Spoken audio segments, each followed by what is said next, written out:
Wahyu 6 ayat 12-14.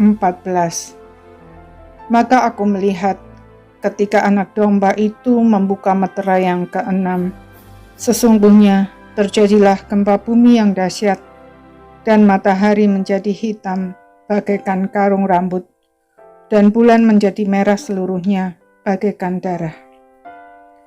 Dan bintang-bintang di langit berjatuhan ke atas bumi, bagaikan pohon ara yang menggugurkan buah-buahnya yang mentah, apabila ia digoncang angin yang kencang. Maka menyusutlah langit bagaikan gulungan kitab yang digulung, dan tergeserlah gunung-gunung dan pulau-pulau dari tempatnya. Pembukaan setiap meterai memperlihatkan bencana yang semakin dahsyat.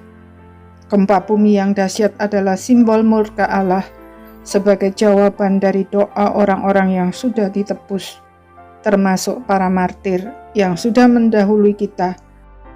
Mereka memohon keadilan. Benda-benda langit mengalami perubahan, menggambarkan betapa seriusnya hukuman Tuhan itu. Langit menyusut, artinya dunia ini akan kembali seperti sebelum penciptaan. Gunung-gunung dan pulau-pulau bergeser, menunjukkan bahwa kekuasaan dunia tidak berkutik di bawah kekuasaan Tuhan. Semua itu begitu menakutkan sehingga banyak orang bersembunyi ke dalam gua-gua dan celah-celah batu karang di gunung.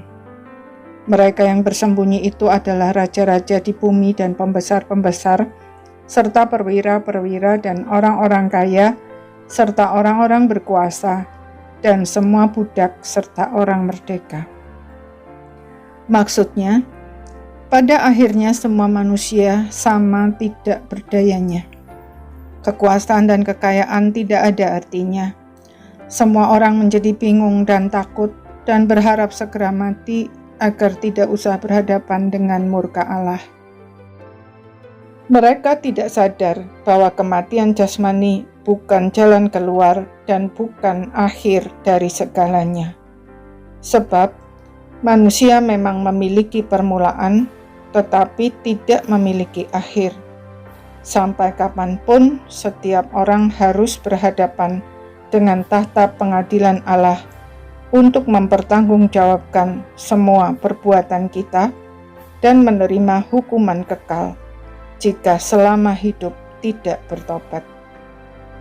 Jalan untuk luput dari murka Allah itu hanya satu, yaitu dengan percaya dan menerima Kristus sebagai satu-satunya Tuhan dan Juru Selamat secara pribadi, serta bertobat yang dibuktikan dengan kehidupan yang terus-menerus bertumbuh menjadi semakin serupa dengan Tuhan Yesus.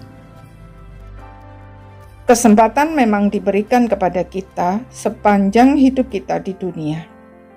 Namun, jika kita terus mengeraskan hati dan berkanjang dalam dosa, maka suatu saat kita akan tiba pada satu titik di mana kita tidak lagi bisa berbalik.